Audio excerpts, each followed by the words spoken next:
Hello there, friends and neighbors. How are we all doing today? My name is Samuel Trapp. You are still on Dem Radio. You haven't changed the channel. Know they were playing some pretty good music there, but now here you are listening to International Flavor on Dam Radio. Glad to have you. Have a decent amount of stuff to talk about tonight, and I would excuse me, like to invite you to call in if you'd like. 573 746 8020, and we can have us a small chat. Uh, so, if you are speaking in Russian and you're going to have a small chat, you are either going to беседовать, which is to converse, or you're going to поговорить. That means speak for a little while. And that is, either way, it's a conversation. So your two words for today are поговорить and беседовать. And each of them has the, what would that word be in English? The declination. So the entertaining part about Russian is there's so many different declinations of the word, like depending on who is saying it. He talks, he is on, and he speaks, on говорит. We speak, мы беседуем. They speak, они беседуют.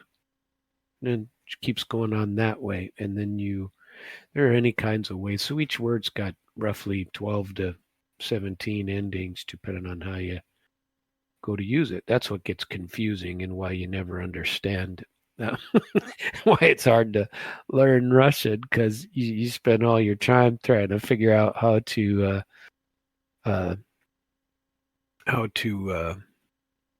use the verbs. So I have some good stuff to go over today, but I've interrupted myself because right before the show went on, excuse me, right before the show went on, I came across, just popped up on my little screen, and this judge. Everyone knows my pleasure at talking about judicial reform, legal reform. I think something ought to be done about judges being on the federal side eternally in position there. I just don't like it. I don't like the fact that the only branch that has any limitation to it is the president.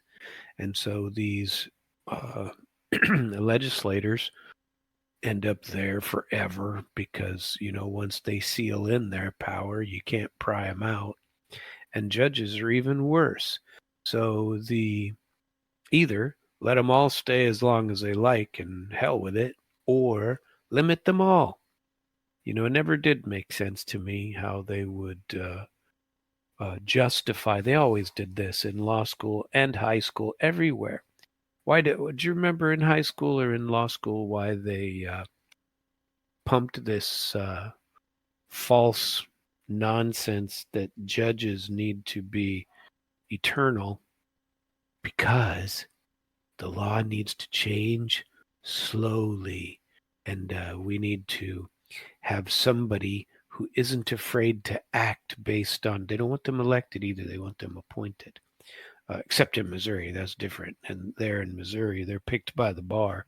We could go over that again, but I don't want to upset myself. I just don't feel like it. I wonder what is going on there and why it doesn't appear. I hope the volume level is okay here. I don't want to scream into the microphone, but I don't want to talk not loud enough either. Seems like I had a series of shows there where I kept either speaking loud or had it turned up weird, and it was creating issues with the sound, and that drives me nuts. And for me, it's a little bit worse because, As you know, I am not, what do you call it? I am not, I'm in my own studio. I'm not in JR's beautiful studio. I happen to be in my own. And so that is a little bit different. And I want to make sure that the sound is heard well on that end when I do it. So I'm always playing around with it, and I hate playing around with it too. And so I just want to make sure that the sound is okay. Anyway, I've been babbling and wasting my time. I was talking to you about this judicial announcement that just came up. And this Wisconsin judge, who I spoke about a couple of weeks ago, named Hannah Dugan, was indicted now on charges of helping an immigrant evade ICE. Now, and it's a federal grand jury. Now, everybody knows, if they know me at all, I dislike grand juries. I think grand juries are a farce. I would much rather see that everybody had a preliminary hearing or the potential for a preliminary hearing, because a grand jury is nonsensical in a lot of ways. What a grand jury does is anybody, you always hear the statement, you could indict a ham sandwich, but that means also that you can choose not to indict that same ham sandwich, because it's having a fight with yourself if you're the prosecutor. So the rules of grand jury, you go into your grand jury, right? Here's the grand jury, 12 guys sitting in a jury box. In walks the party. There aren't two parties. There's only one. It's the prosecutor. He walks in and he argues with himself. He presents to the jury, but only his side of the story. So if you can't win in that scenario and get somebody indicted, you're a pretty poor prosecutor and a terrible lawyer. That's all I can say. Geez, a 4-year-old could go in there and if it's only one side of the story you're getting, well, there is no reason why you shouldn't be able to convince them that your side is correct, because you're the only side that there is. This seems a little nonsensical in my humble opinion. So I've never really cared for them, but maybe they never cared for me either. Who knows? But at any rate, this judge, Wisconsin judge, Dugan, is the one that hid that guy in her chambers, or walked him back somewhere, hid him from ICE when they came in to pick him up in the courthouse. And I mean, how nonsensical is that? That's interfering with the police, or, well, whoever came to pick him up. ICE tends to be looked upon as a law enforcement group, yes, and so it's. I wanted to hear that story, and I haven't had time to listen to it yet. So I did want to see if it was possible to play it for you. And it's been, and it's only 4 minutes and 31 seconds, and it appears to be Live Now is the name of the channel. So I've never heard of this, but and who knows if it's crap or not. But what it says is breaking news: we have Wisconsin judge Hannah Dugan indicted on charges of helping immigrants or an immigrant evade ICE. Now, this could be old news. I really don't know, but it's the first time I've seen it today.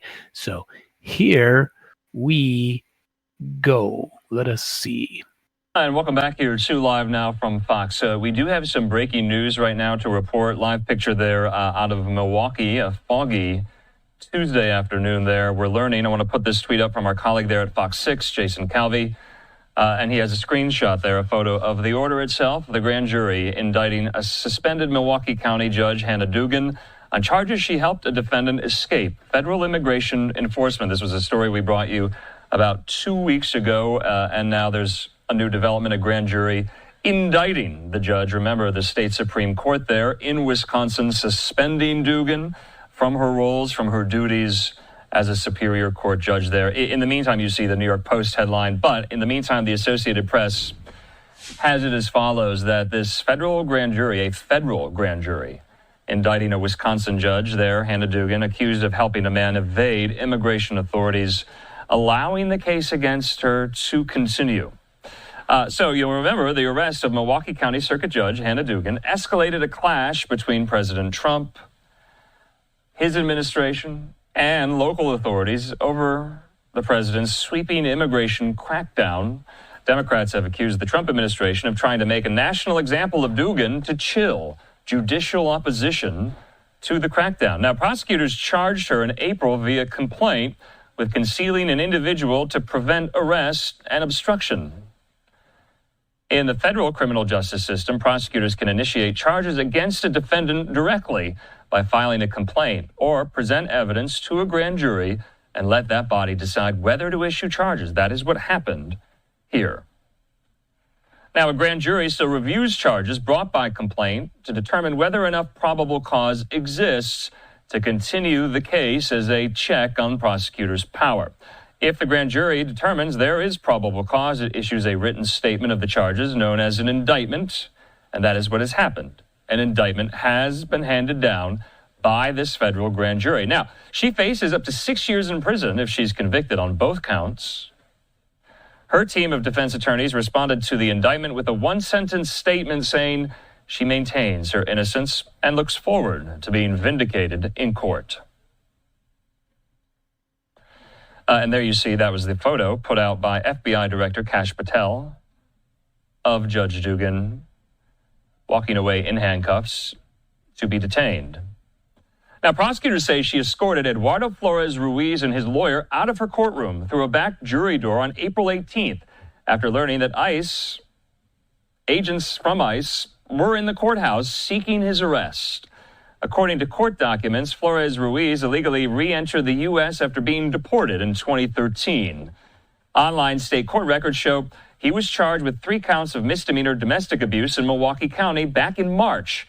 He was in Dugan's courtroom that morning of April the 18th for a hearing along with his lawyer, and she is accused of helping him evade arrest by federal ICE agents there. So that is the charge at hand. Court documents suggest she was alerted to the agent's presence by her clerk, who was informed by an attorney that the agents appeared to be in the hallway. An affidavit says she was visibly angry over the agent's arrival. She called the situation, quote, absurd, before leaving the bench and retreating to her chambers. She and another judge later approached members of the arrest team in the courthouse with what witnesses described as a, quote, confrontational, angry demeanor. Now, after this back and forth with the agents over the warrant for Flores Ruiz, Judge Dugan demanded they speak with the chief judge and led them away from the courtroom. That's according to the affidavit. So in the meantime, this is breaking right now. This is from a federal grand jury indicting this judge there in Milwaukee. Remember, we brought you the news. Wisconsin State Supreme Court did strip Judge Dugan of her role while this is all going on. They suspended her for this, and now she's been indicted by a federal grand jury for her alleged role in all of this. So wanted to get that in there to you. That's a story we're going to stay on top of. Back out live to Milwaukee, Wisconsin. And welcome back here. Isn't that loony? No, she shouldn't have done it. And, whatever, I think that it's an interesting story. But if those allegations are true, she should have known better. She should have not done that. That was really kind of foolish if you think about it. It was not the way to go. I remember my dad used to say that. Oh, that wasn't the way to go. And he would say, my dad, I don't think I ever heard him say a swear word. I mean, never. He would say, oh, gosh. Oh, boy, that was a dirty trick. Somebody did something mean or bad. Well, that was a dirty trick. Um, I'm going to invite everyone to call in again if they would like. I'd be happy to hear from you. And we can talk about this poor judge or anything else. I was looking into, of course, there's plenty of news about this ceasefire. The team has been, or these, I'm sorry, negotiations, peace talks in Istanbul come Thursday. And allegedly, now I haven't been able to find any particular article that says it, but allegedly, Lavrov and uh, Ushakov are two of the team who are going to go to Istanbul. Putin won't go. That's not going to happen. And Zelensky says he says he's going to go, but he's not going to go. He's going to um, well, he might go just to have a photo op and say that Putin won't come. He did a speech today that was a long, pretty long speech where he tried to do the same thing that Putin did so well the other day. Laid out, and I read it here for you, laid out what Ukraine had done with respect to the ceasefires or lack thereof, at least from the Kiev point of view. They didn't cease fire very much, did they? And so that was unfortunate that they didn't follow their own ceasefire, and that's a bad deal. And well, not their own, but the one that they had agreed upon. And so what he did, and he was pretty tricky about it. I listened to it, and what he did, because the ceasefire had to do specifically with energy infrastructure. And so when Putin gave his speech on Sunday night or late Saturday or whenever it was, he outlined all of the times and how many that Kiev ignored the ceasefire. The 1 day ceasefire over Easter, the 3 day ceasefire over Victory Day, and the entire 30-day ceasefire, which had to do with energy infrastructure. And he outlined how many times they abused each one. Well, during the same period of time, Russia didn't stop bombing anything in Ukraine except energy infrastructure. And so what this is an interesting way to argue, but when you're comparing apples and oranges, which is exactly what Zelensky did. So Zelensky gets on there and says that Putin violated his own 30-day ceasefire because he doesn't say that it was only on energy infrastructure. He says they were bombing Kiev. He says they were bombing air bases and other places like that, and military places. And he doesn't say that Russia did not attack any energy infrastructure. Kind of a lawyer trick, a sneaky lawyer trick, and he ain't even a lawyer. So, but that's what he was doing. So you're when you're comparing apples and oranges, that's what he did. So, that was interesting for how you get there. But what I also did was I went and looked out today. I am very much interested in not working anymore. I like doing the radio program. This I like. I like sitting in brand new homes, which I sometimes do here in Florida. I sit in brand new homes and wait for buyers to come in, and depends on the day sometimes. And I get a lot of work done sitting there if nobody comes in. But if people come in, I like to get up and speak to them and sell them something. And every once in a while you'll sell something. It's not a bad way to go. And you don't have to run around and, go out chasing people and trying to scare up some clients. And every once in a while you'll sell a home, which is nice.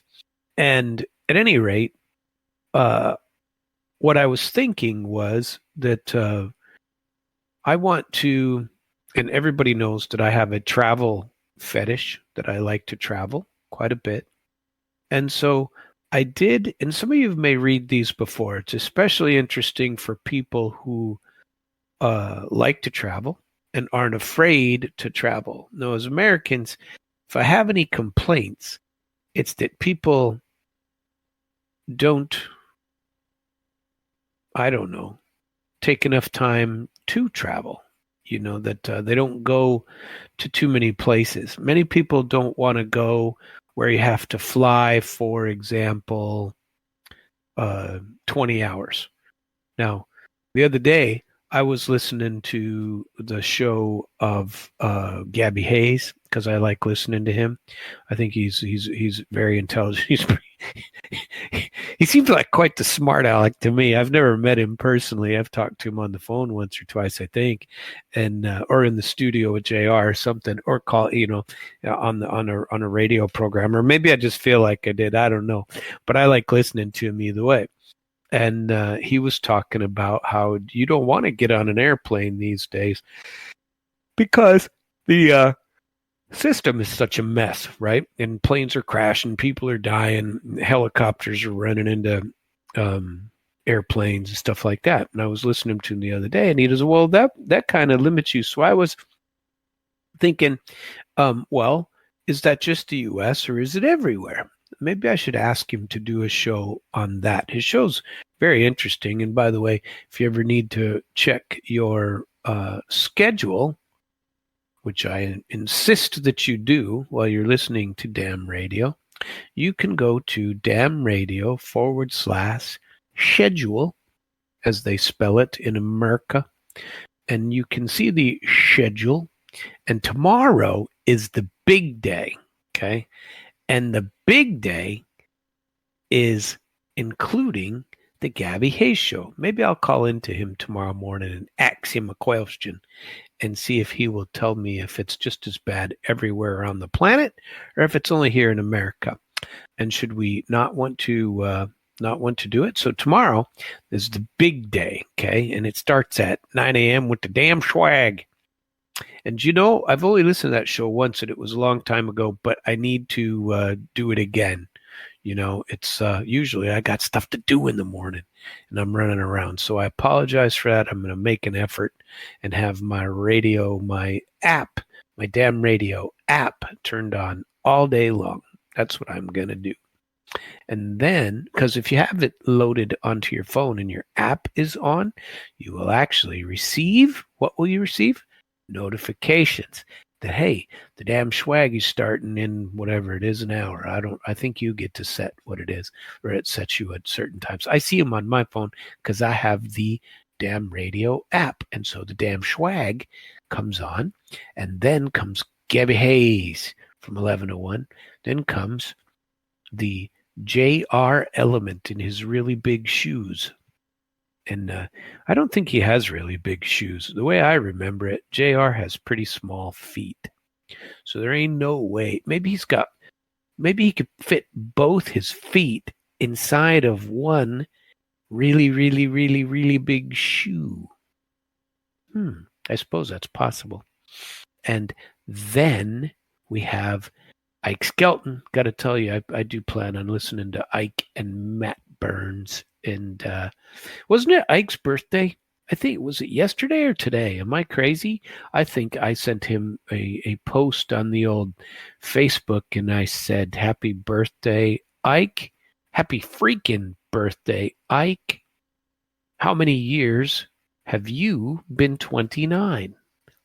So my father passed away at age 69, taken too young for sure. And he had been at that time 29 for a full 40 years. He held that spot for a good long time. And so I was just wondering how Ike was doing in that.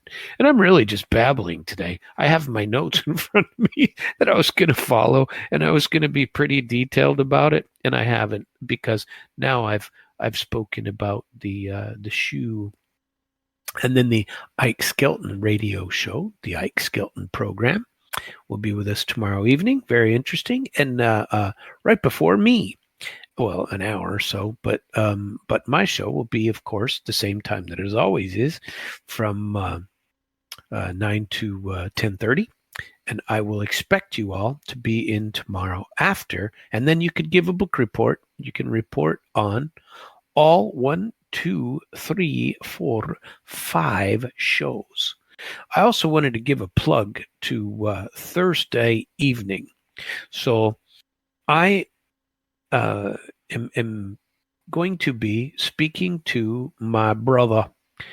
He ain't heavy. He's my brother, and he is Matthew Von Trapp, and he will be with me again on Thursday evening, and we will be discussing. That'll be my last show of the week, of course, and we will be talking about conspiracy theory and deep state nonsensical nonsense, and the Bush connections and all those things that he knows a lot about.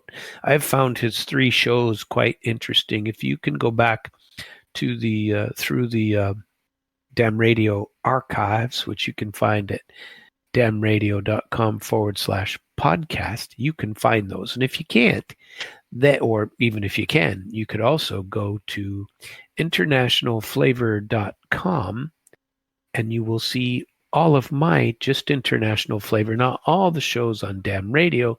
You will see just international flavor, and you can go through all of the old international flavors and see the ones for Mr. Von Trapp, and you can listen to his shows. I found them very enlightening. So if you want to go back and in prep for the shows, listen to the 3 prior ones that could get you ready for what he's talking about. Now, I invited him on because we had such when we were in Qatar, we lived, we were there sans wives, right? And so we would go out to dinner frequently, together, and sit and talk all night and talk about it. And he started a club called the Deep Thinkers Club, and he would invite over people from all over the world. So Doha, Qatar only has, Qataris, there's really only about 350,000, 400,000 of them. That's all there is, right? And so Doha had a population of, like, I don't know, 3.5 million, something like that. I truly don't remember, and perhaps I should find out, because Doha was pretty big, but it was only because at the time they were building for the World Cup. And so they were building all kinds of stadiums. There are people they're building. The estimated population in 2022 was only, wow, now it's only 600,000. Boy, there was that many Indians when we were there. It was crazy. The greater Doha metro area has 2 million, but it was double that when we lived there. It had to be. And it's a cool city, and it's very nice, and many different areas. And then we had a place called Lusail, and they had a place, a beach, or not a beach place, a place right on the ocean that was just unbelievable. I was going through some old boxes of books the other day, and out fell a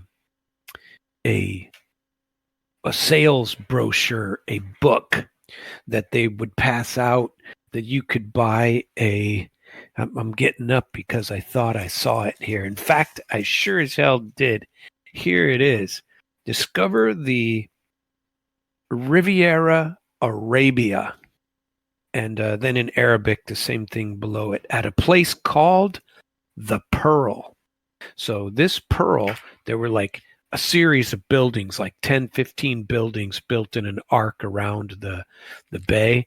And these things are 30 floors high with fantastic um, views. I knew a couple of people who bought them, and if you buy property in Doha, you can actually get kind of a permanent visa. Is how it works out, and that is pretty attractive for you to go over there. And so I don't know. I'm continuing to babble, aren't I? I am I am just a babbling away. But at any rate, uh, I've I've even lost my point now. I'm just a lunatic today. But I've ignored where I was going initially with um, this program. But I'm interested in where you can go to reside. Qatar would be well worth it. But Qatar, the negative thing about Qatar is it isn't cheap. Okay, so the Qataris are very, very rich, and so uh, it's pretty funny because the Westerners there are the hangers on, and so Matt's little Deep Thinkers Club was all people from, I think there might have been one or two Indian guys or people from Iran or something like that, because he knew a lot of people and he introduced me to a lot of people. And but for the most part, it was Western Europeans who were there all over the place. So at the time, the population of Qataris has never changed, but how many people that are there from other countries, that changed. And so I think it's gone down quite a bit post World Cup being there back in 2022 or whatever it was. And so um, who knows? But if you're looking for places to reside, Doha would certainly be a very good one. And so that would be one recommendation. But what I did before the show, in anticipation of the show, is I have actually been looking into it. So a couple things occupied my day today, and well, including all the work that I did. But I went and I plotted 10 countries. I did a search. I did a query, as it were. And I've done this before. I did this a year ago or something, because I'm always looking for the place that I want to visit, because what I'd like to do is tour them and then, if necessary, relocate there. Okay, top of the list for me right now and is Russia, followed by Uzbekistan, Kazakhstan, and it's Kyrgyzia, they call it over there, but Kyrgyzstan, we call it over here. And those I would go to, and they're very inexpensive. You can live comfortably, and things like that. Followed by Morocco, Uruguay. I really liked Colombia, where I went last year, but that's more than 10. So I was looking at this from this point of view, and so I had this AI thing rank what they thought, and here this is an AI answer here that we are going to get. And so I'll tell you the ones that I've been to and tell you the ones that I haven't. And of the 10 that are allegedly the best, I've been to 1, 2, 3, 4. I've been to 4. That's it. And that sucks. I've only been to 4. But I would also throw in there Australia. If it wasn't for the loonies over there, and I don't know how their politics are getting these days, but I ran into well, I didn't run into anybody. I was in a Starbucks, and the lady selling the coffee was from Australia. And, her accent, I liked it. And we got to chatting a little bit. And she said she misses her home. Florida's too hot. I don't really care for Florida all that much either. And too many damn palm trees. It's always the same. and that I don't like. I liked Missouri and its colors and whatnot. But she turned out to be from Queensland, and I've already told you my Queensland story from my trip back in 20, I don't remember, 18 or something, where I swam in the Great Barrier Reef, and I went to a gold mine. There was some pretty cool stuff, but most of these places, the hard part is you gotta fly 20 hours to get there. Like flying to what do you call it? Queensland was awesome, and uh, spent 10 days over there. But I wanted to ask Gabby on the show tomorrow if he has any concerns about flying internationally, or if it's just here in the U.S. that he thinks a problem. Maybe he's listening. He'll address that for me tomorrow.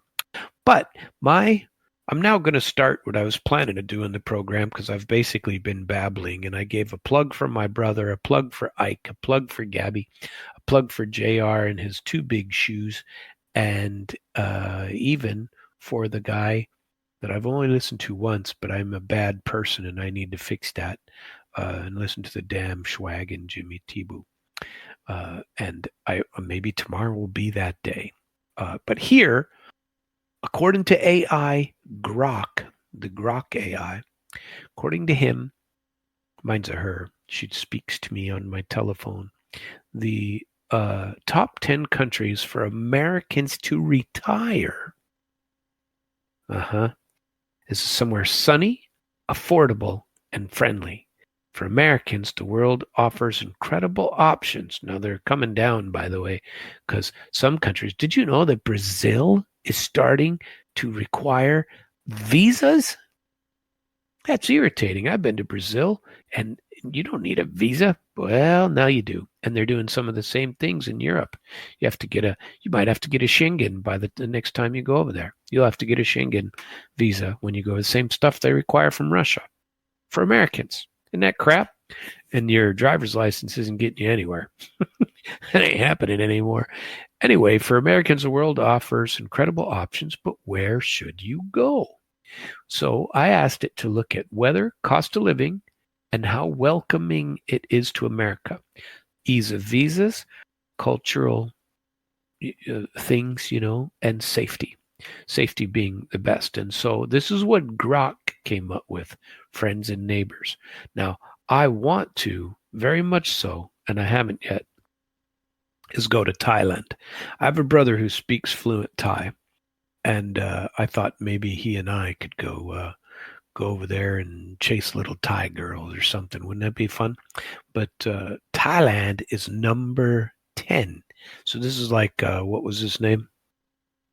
Used to be a late night show. Letterman. Letterman would do his top 10, but he'd read it backward. That's what we're doing here, folks. So Thailand, the weather's tropical, very warm temperatures through monsoon season, June through October. You want to watch out because that could bring a lot of rain. Chiang Mai and Phuket average 75 to 85 degrees Fahrenheit. Cost of livings are 50 to 60% lower than the U.S. A couple can live comfortably on $1,500 to $2,000 a month, which includes your rent. Now, when I was looking at Russia, you can get a small apartment, 1 bedroom, 2 bedroom, usually it's 2 bedroom, for $400 a month. Decent, right? And if you want to spend $600 to $800, you're living fat, okay, on there. Friendliness. Thailand is the land of smiles, according to Grok. It's got affordable health care, great street food, and the culture is Buddhist, which means they're peaceful. English is widely spoken in most tourist areas, but you should learn basic Thai because they like it. And you can avoid overpriced, traps, markets. The second one I have been to, and this is Portugal. Now, I loved Portugal. I thought Portugal was fantastic. And I was over there only for several days and took a ferry across the uh, what is it? The Mediterranean from Morocco to Portugal to Lisbon, and Lisbon was beautiful and had some great food. You know, you go to these pizza restaurants, you're walking down the streets in the middle of the night, they're open till like 2, 3 in the morning, and you can go in there and have a pizza or Italian food or whatever. Very good. Mediterranean climate, so it makes mild winter. Even in winter, it doesn't get, below 50, really. That's crazy. And then 70 to 85 degrees is most of the year. Costs are 30 to 40% cheaper than the U.S. And a U.S. couple can live on 2,000 to 2,500 a month in smaller cities like Lisbon or Faro. It's friendly. Portugal loves Americans. They have a golden visa program. So they have a great visa program for Americans. And so if you haven't looked, if you get to looking at some of these or you're interested in finding out, you can go to golden visa programs and you can see what city or what countries offer these golden visas. It's certainly good to know. And theirs is one. So where'd it go? Darn it, my page moved on me. Folks, where is the well, he didn't give an explanation, but the golden visa program usually means that you're instantly eligible for a long-term living visa. You can stay there. When I went there to Portugal, you do not need a visa. You don't have to prearrange a visa. It's instant visa when you get there. And a lot of countries, like when I went to Kazakhstan, I went by, were we in a bus? I can't. No. We weren't in a bus. We had gone by like a Yandex, and Yandex is Uber over there. So we went from one country to another in an Uber, and that guy had to get his car checked in a line, and we had to get out and walk across. And so when you go across, they would issue Americans visas in Uzbekistan and Kazakhstan right there. But right before I got there, and we hadn't applied for one online, they said that they changed the rules. And I fit in because I'm over 55. And for this, if you're over 55, you can get a visa instantly for periods up to, I don't remember what it was, 2 months or 2 weeks, 30 days, something like that. And we were only going to be there for 2 weeks. And so it had to be 30 days. So I got mine, but you can't come in and get a 6-month visa like you can in a lot of places. But Portugal has the golden visa, and Americans get in there. It's pretty good. The third one is Costa Rica. No, I actually, that might be number 5 for me because I took a cruise and I think I did get in there. I don't remember.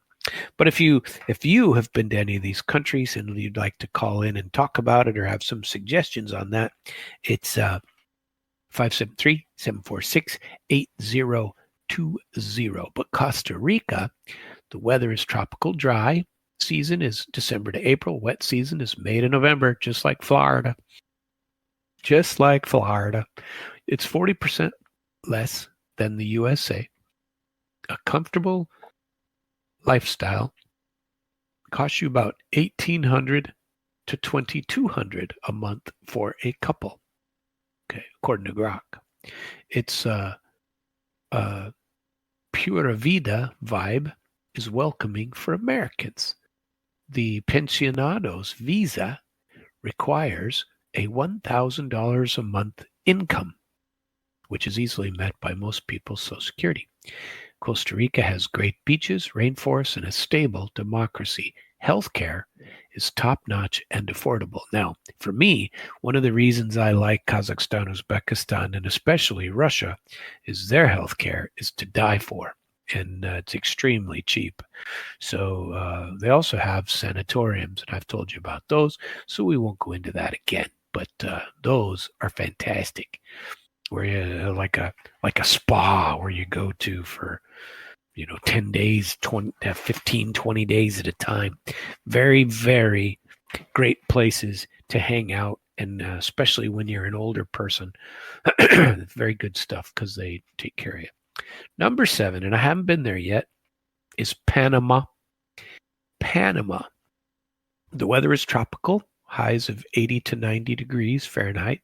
The dry season is January through April, which is the ideal time to go.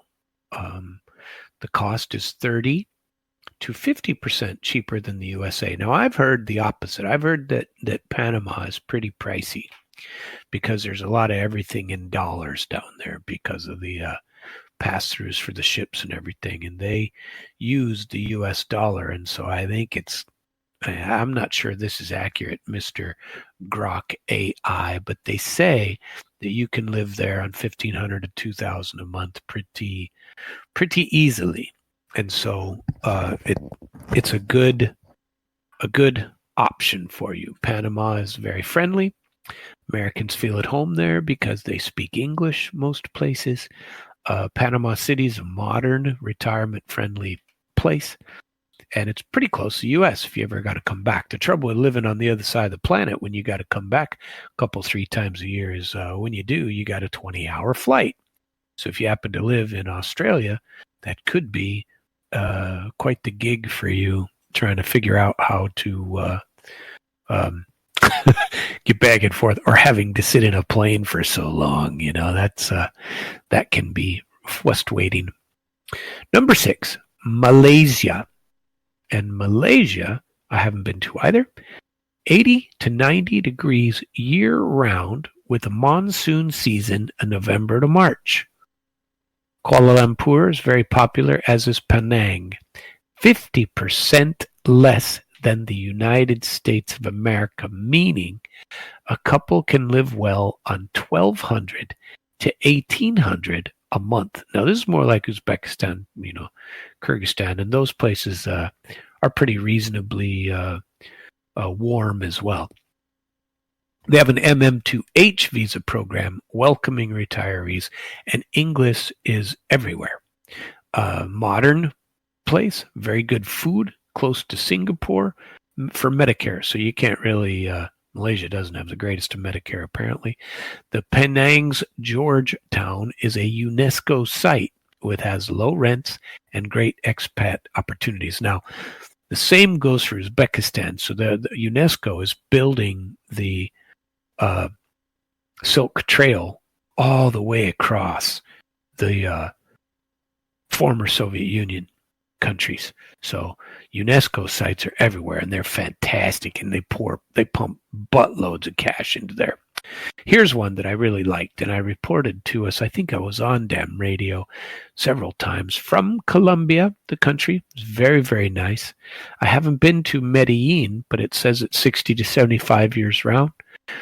Coastal areas like Cartagena are hotter, and the cost is 50 to 60% cheaper than the U.S., and you can live again on $1,200 to $1,800 a month. I noticed that it was quite cheap to live there, and I liked where I was. The city I was in was called Armenia. It was very, very nice, and certainly up there. Spain, I've only been to a little tiny corner of Spain, and so I really couldn't say a whole lot about that. But Spain, same thing, 30 to 40% less than the U.S., so about $2,200 to $2,800 a month. Great history there, right? And they eat a lot of tapas. Tapas is just little hand foods, I guess you would call them. That I don't know. Maybe that's incorrect, and I'm translating it incorrectly. But every time we were offered tapas, it was something different and something quick and something small and not very filling. And they eat a lot of times a day. Some people really like that. Number 3, believe it or not, and I don't like this. I don't think I'd ever do it. Mexico. Then they say the weather is varied. Puerto Vallarta, 70 to 90. San Miguel is 60 to 80. Pretty much dry winter, 40 to 50% less than the U.S., and a couple can live $1,500, $2,000. They have good health care, especially if you go to a bunch of Russian places. There are tons of Russian healthcare people, if you can believe that. and easy flights to the U.S. if you decide you want to come back. So maybe people, a lot of people are doing that. Another place is Ecuador, and I've heard this, but I haven't been there yet. And Ecuador is number 2 on the list. Okay, the spring in Quito, or I don't know how to say that one, so I won't. Coastal areas like Salinas are warm, 70 to 85 year round, 50 to 60% cheaper than the U.S. And again, $1,200 to $1,800 a month, all in. Ecuador uses the U.S. dollar as well. Excuse me. And so that's good. And its pension visa is retiree friendly. Americans are, you can come there and hang out. It's very great walkable cities. And so number 1 on this list, number 1, now I've never been here, but I've heard that it's a pretty positive experience for everyone involved, is Belize. Now I haven't been there, and I want to. Tropically, it's 75 to 90 year round. The driest seasons are February to May. It's 40 to 50% less than the U.S., and you can live there for $1,500 to $2,000 a month. And again, another place where English is the official language, and they have a qualified retirement program that offers tax breaks, and Belize loves Americans. It's a great place because of the Caribbean beaches, coral reef, laid-back vibes, and very close to the U.S. So, I mean, seriously, that's quite a list. And they didn't get into East Asia hardly at all. They did the standards, like on the water, in Malaysia and Indonesia, places like that would probably be a good place too. Thailand, for how cheap it is. But I also heard, and this is just me, and I've looked into it a little bit to see, but I've heard something quite similar about Cyprus. So I've heard that for several years, and it's on my list of places to go. One of the best places I ever went,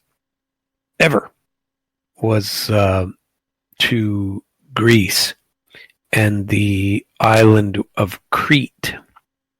And Crete is its own island, and it's where the Mycenaean culture, they found castles and palaces, not castles, palaces is a better word, that they've been redoing on this island. And I was on that island for probably a week. And one of the trips that was so interesting over there was you took a day trip somewhere, and I took this day trip on a boat across the Athens is on the one side, and then you come across the water an hour or so, and you can get into Crete. And in between there is a place called Spinalonga. If any of you know what Spinalonga is, I did not until I was there, of course. And I'd heard about it in grade school. The word seemed, it's one of those ones where the word, you go, yeah, I like that word. And you remember the word, but you don't remember why. So Spinalonga, 1800s, 1700s, who knows? It was a leper colony. And so all over where people were, leprosy was a big deal. And I don't remember the exact days, so don't quote me that it was 1800s. Could have been way before that, well before that, I don't know. But it's empty now, but they showed where this leper colony was. And so basically, if you were a leper, they just took you out on this rock and left you there with all the other lepers. And they would take boatloads of these people out there and just leave them. And then, a boat would show up, and they'd take the food, out of there, and blah, blah, blah. But you couldn't hang out with the lepers, or you'd get leprosy yourself. And so the island was really cool. But on the island of Crete, that would be fantastic, and it's really cheap. And the island of Cyprus is over there, too. So Cyprus is divided between Turkey and Greece. And it's not really divided, but I mean, the population is divided. Cyprus is Cyprus. But there's about 1 million people on Cyprus, let's say. and that's fairly accurate. And 70-80% of them are Greek, and 20-30% are Turkish. And the Turkish are basically Muslim speaking in the beautiful mosques and stuff like that. And but Cyprus is supposed to be very inexpensive for us to go. Now somebody went over there, and a lot of multimillionaires were going over there and buying up all the stuff, and was raising the prices for everything else.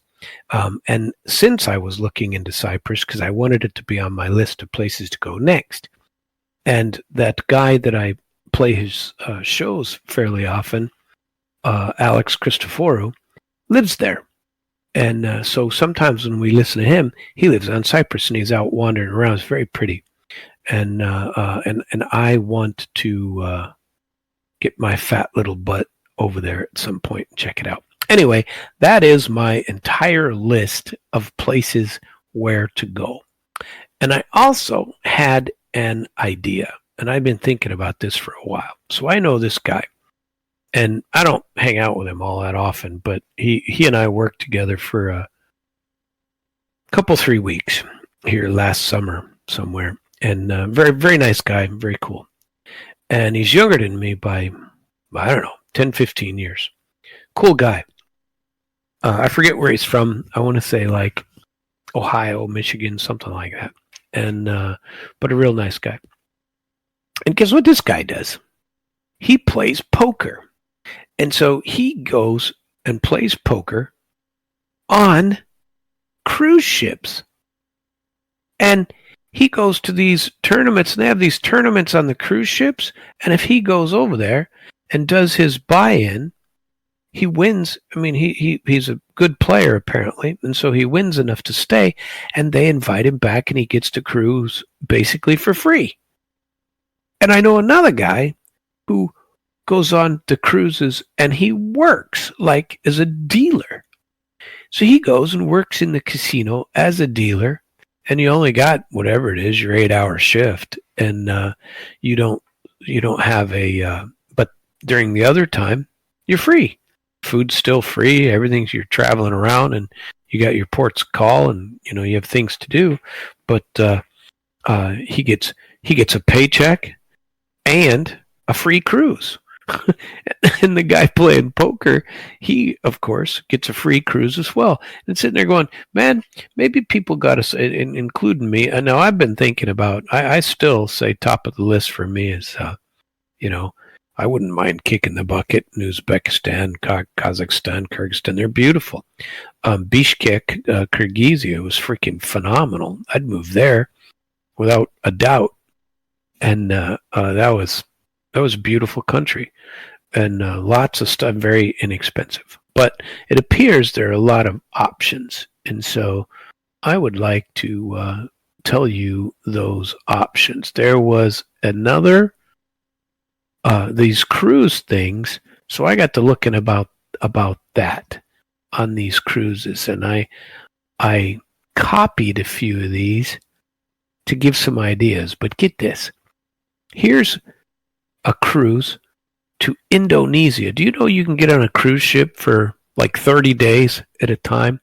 Or a 6-month cruise around the world that costs you like $16,000 or something. And I haven't looked at it in a little bit, but think about that. And all your food's included. Alcohol's not included. But you can go to ports of call all over the world and be on a cruise for 6 months for like $16,000. Now, that sounds pretty freaking. How much is that a month?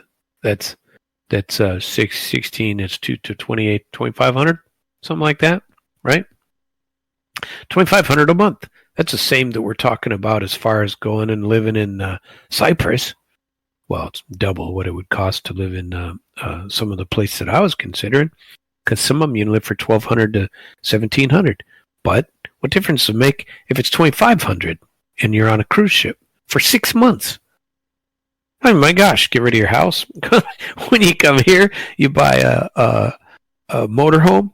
I want a small 1-person, 2-person motorhome is what I want. Just a little tiny motorhome, little bed in there, bathroom, table, and a Elon Musk satellite link up on the top.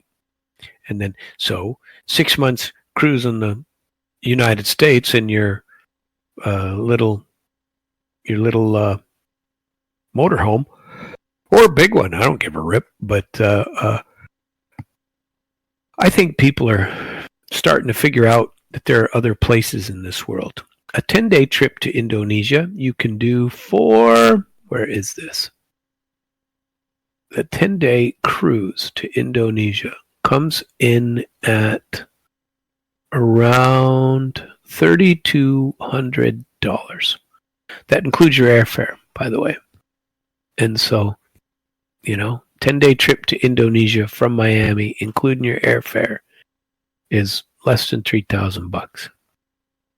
And I'm kind of liking this Grok stuff, because if you get onto Grok and you say, my budget is, I don't know, heck, we could even try it while we're sitting here, and you get on and this AI stuff goes crazy, and you say, where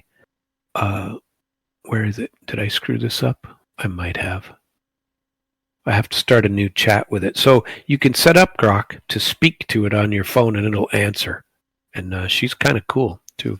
She's and you can pick a different voice. I picked the one for the assistant. So I say my budget is $3,000, and I need a vacation to Asia for 10 days. Is this possible? Let's see. Let's see what it says. And hopefully it doesn't just say yes or no. It'll give me, yes, a 10-day vacation to Asia with a $3,000 budget is possible if you focus on budget-friendly destinations in Southeast Asia. Thailand, Bangkok, Cambodia. Both countries are fantastic. Bangkok, Thailand, Chiang Mai, Thailand, Siem Reap, Cambodia, Krabi, Thailand. They break it out for you. Round trip tickets, and this is accurate. $800 to $1,000 from Miami, right? Internal flights, you can go around. It's $200-300. Other transport is nothing. Local buses, trains, zero.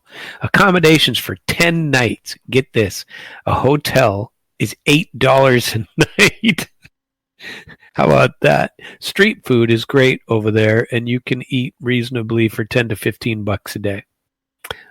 Entrance fees for temples, cooking classes, island tours. You should plan $150 to $200 for the week.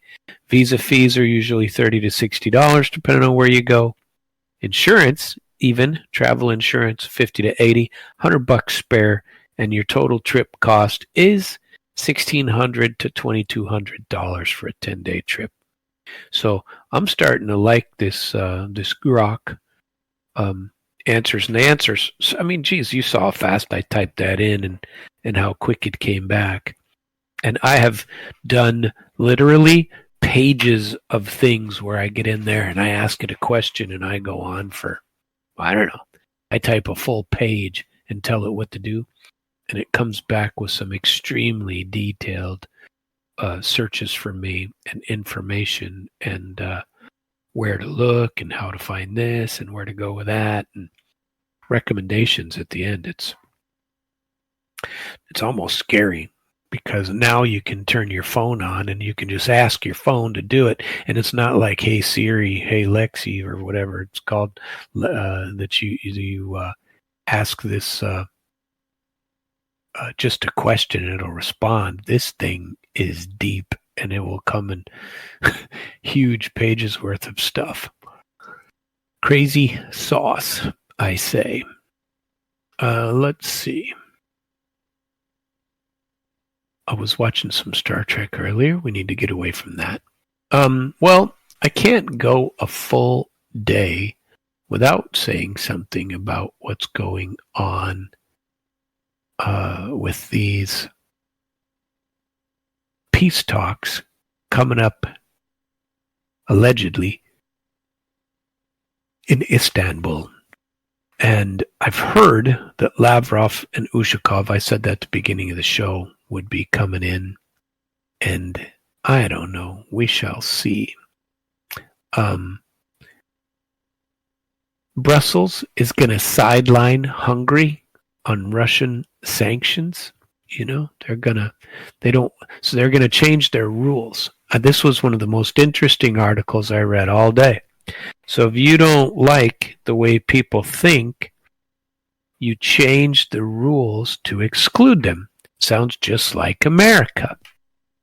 And so this is Brussels is trying to get rid of Viktor Orban and his rules, his thought processes. So how do they get rid of him? They changed the freaking rules. Think about this. Here it goes. And Ursula von der Leyen, she's a nut. The European Commission intends to employ a bureaucratic redefinition to prevent Hungary from blocking the prolonging of anti-Russian sanctions. So now they're trying to get set up to require more sanctions against Russia, but you need a unanimous vote. And Hungary has said, we're not going to do that. We're tired of it. These sanctions hurt us, not Russia.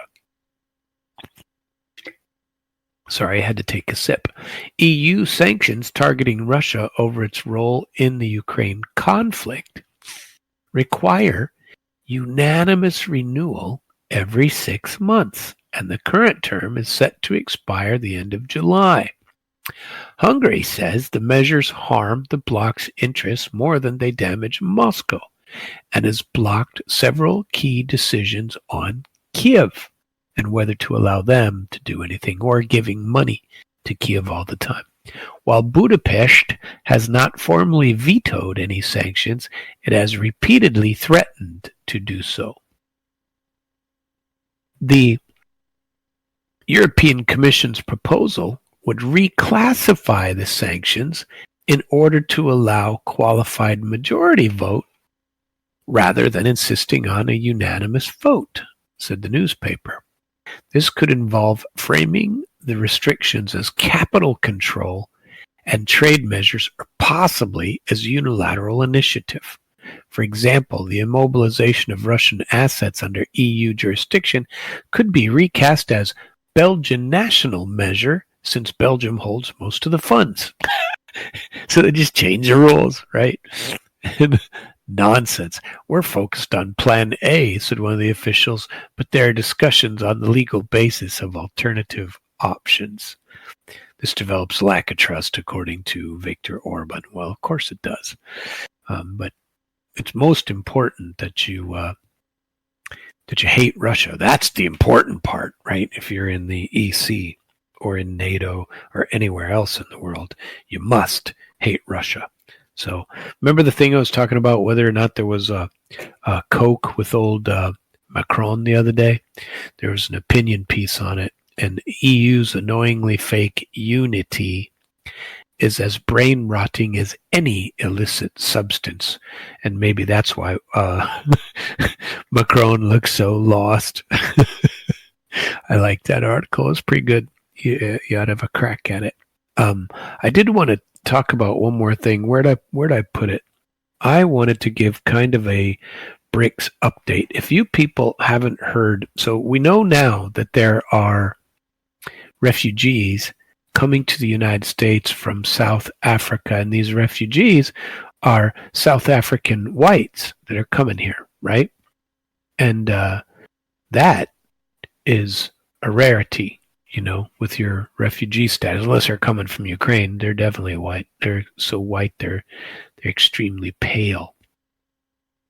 And so basically, I wanted to tell you a little bit about what is happening over there, because I had to go in and learn a little bit about it. And there's a lot of social and economic tensions, not quite civil war, but a lot of unrest between the parties. And here's why.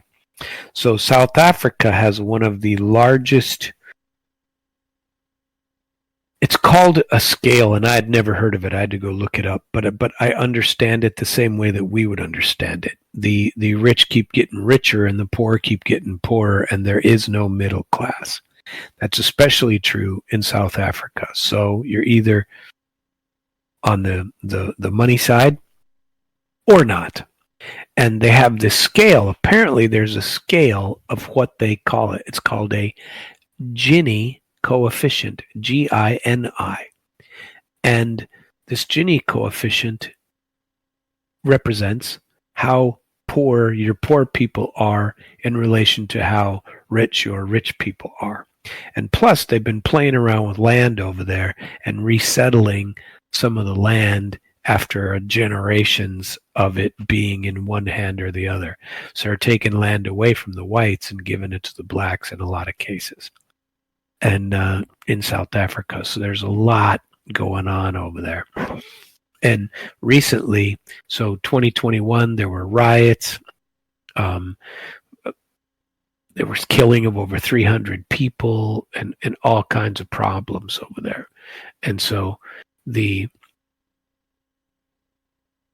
250,000 refugees and asylum seekers from Zimbabwe, Somalia, and the DRC are living in urban areas like Johannesburg, and they're just coming over to get out of these other countries.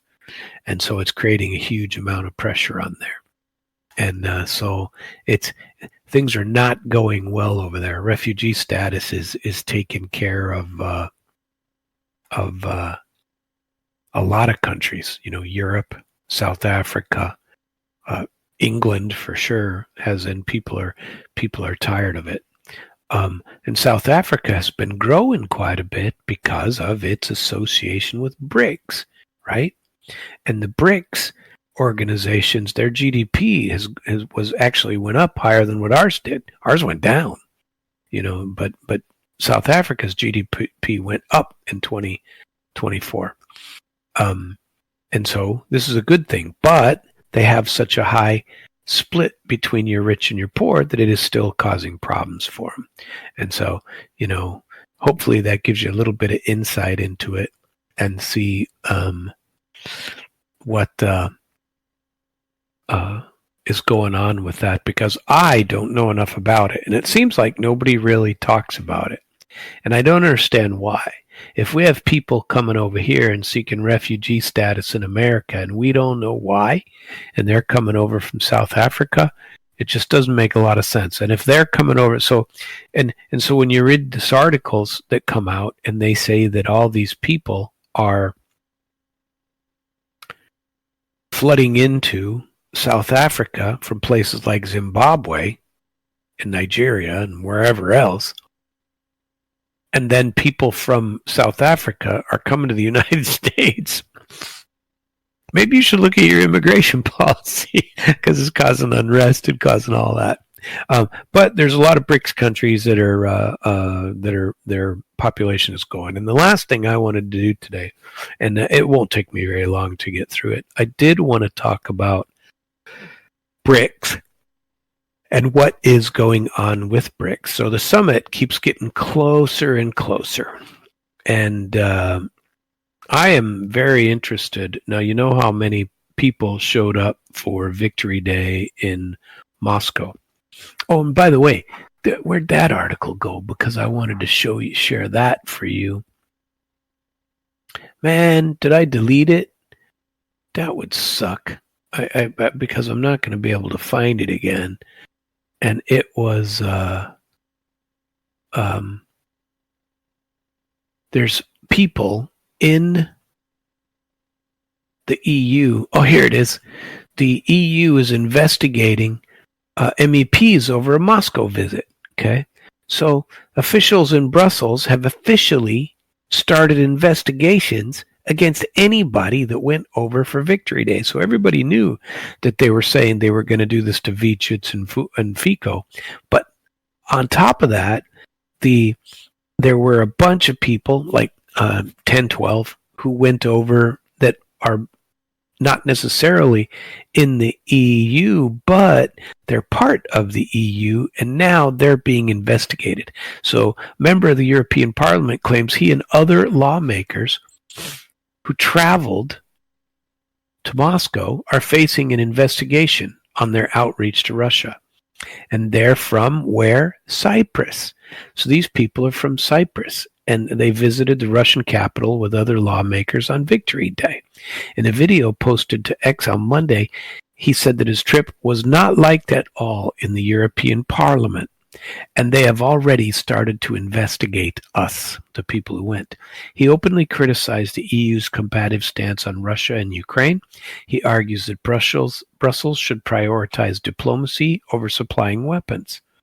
During last Saturday's meetings, Volodin lauded international dialogue that allows officials to understand each other and come up with decisions important for their people and states, according to the State Duma's website.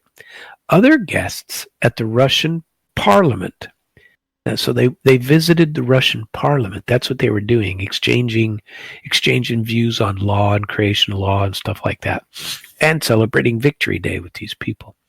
And other guests at the Russian parliament came from Germany, the Czech Republic, Slovakia, Bulgaria, and Serbia.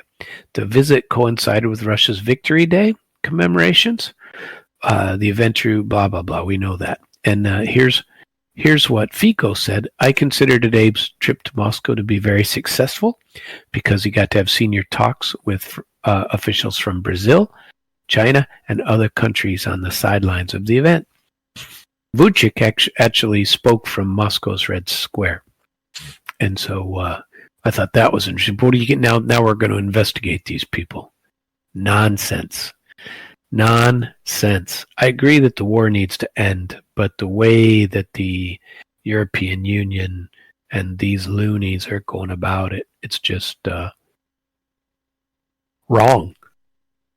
So let's talk about, in the last little bit here, about BRICS and any news that's going on there. I've been reading up on this, as you know. I'm fairly well versed in it. So the BRICS Summit for 2025 is called the 17th Annual BRICS Summit, and it's set for July 6 and 7 in Rio de Janeiro in Brazil.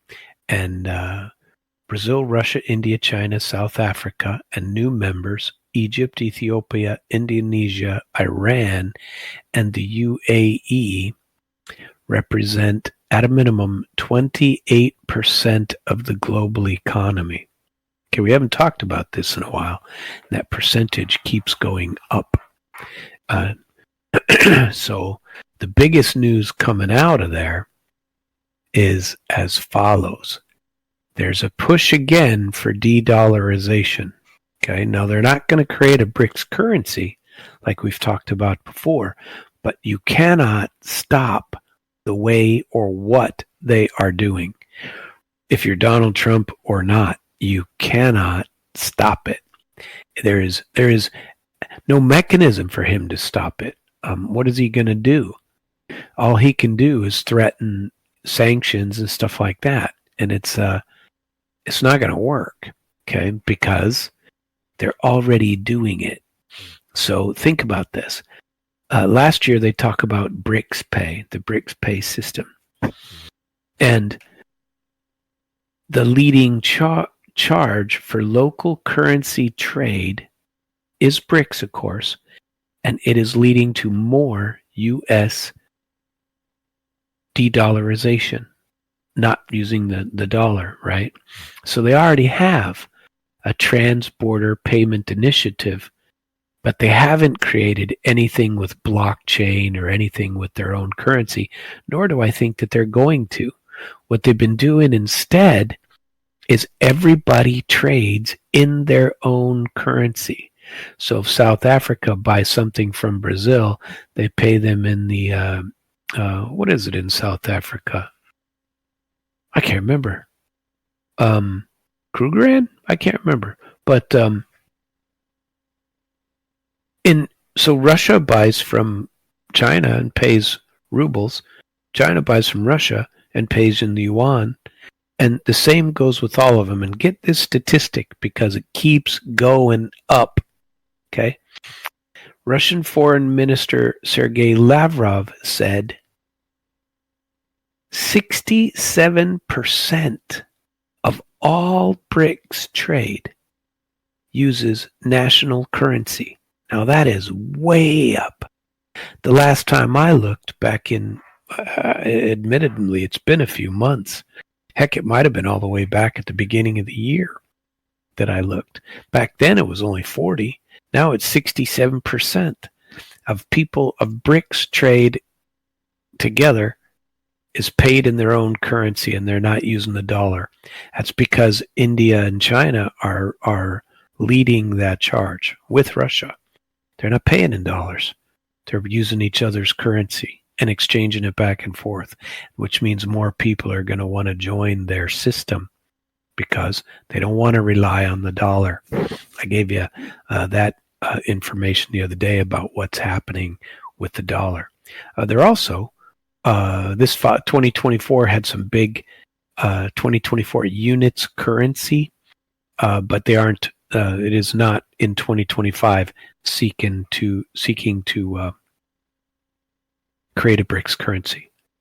The next big push and the big news is AI, that they're having the AI for sovereign AI ecosystems. And they want to do this to counter the U.S., which is pretty far ahead in dominating AI. I think China's doing pretty well too, truthfully. But we're still way ahead of most of the rest of the world. And the U.S. apparently wouldn't sign, and I hadn't been following this well enough, a global AI declaration. America wants to keep its AI to itself and not share. BRICS and the New Development Bank are funding climate projects. They have 6 of them lined up, it looks like. Indonesia joined in 2025, the 6th largest country in the world. And now there are 10 official members and 20 countries applied, but some of them have internal disputes, and so they can't get in until they resolve those disputes. And there's some reform efforts that are being led by BRICS, Brazil, India, South Africa. As part of these reforms, want seats on the UN, permanent seats. And I don't understand, on the Security Council, I mean. And African members keep blocking it because they don't want them to have it either. And I think they're doing it at the behest of somebody else. And Brazil is having a Rio reset, and they want to talk about trade and American targets, tariff targets between all these countries. And so they don't tariff each other. They're talking about tariffing people who are not part of BRICS. There's still a lot of news going on about BRICS, people. And of the world leaders that are going, here are the confirmed folks. Of course, Brazil, which is where it's hosted this year, President Luiz Inácio Lula da Silva is the host.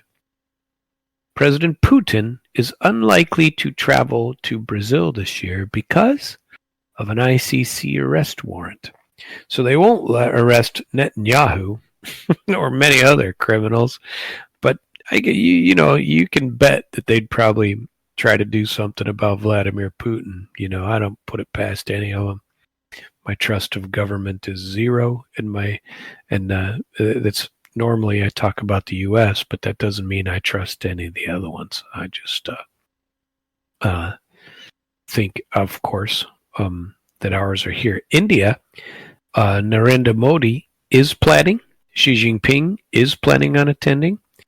South Africa's President Cyril Ramaphosa, Egypt's President Abdel Fattah el-Sisi, Ethiopia's Prime Minister Abiy Ahmed is going. Indonesia's President Prabowo Subianto and Iranian President Masoud Pezeshkian. I don't know if I said that right. I doubt it. And then the UAE, Sheikh Mohammed bin Zayed Al Nahyan is attending. And they have invited the leaders from Saudi Arabia, Crown Prince Mohammed bin Salman, we don't know if he's coming yet, Vietnam, the Prime Minister Pham Minh Chinh, and others that are going to be there. And the exact attendance, of course, could change. They got a couple of minutes to go. So, I don't know. I think there's a lot of news to go around. There were stories going on as well about India and Pakistan, and they have pretty much the Kashmir border residents are now getting shelled. So I'm not sure that peace is going to be totally possible here. And they in fact, it just keeps getting worse, not better. Remember Trump the other day saying these things were going to get better for us, or for India and for Pakistan? Doesn't appear to be the case. It's doesn't appear to be so, does it? Why don't we listen to this just a little bit. Where is he? Because here's what Zelensky said. Where? Hold on. Let's get back here where we are. I like how he talks over here. Going to Istanbul, as expected. And going to Istanbul, heading up the Russian negotiating team, because that's how these things work. You appoint a negotiating team and you appoint a chief negotiator. Now, if Zelensky wants to be the chief negotiator, that's cool. But for the Russians, the team is going to be headed up by Lavrov. The hardliner. Lavrov has become a Ukraine hardliner. I saw a bunch of these views today that if that that they say that Putin should send Medvedev, and Medvedev is harsh, and he would probably be even more harsh than Lavrov. But Lavrov, he's a master, And listening to Alex here, Alex is pretty funny.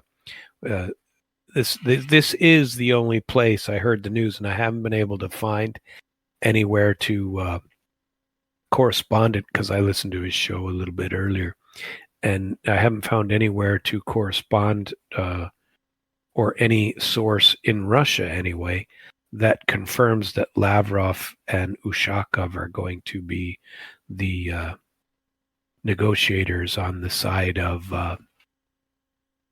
Russia.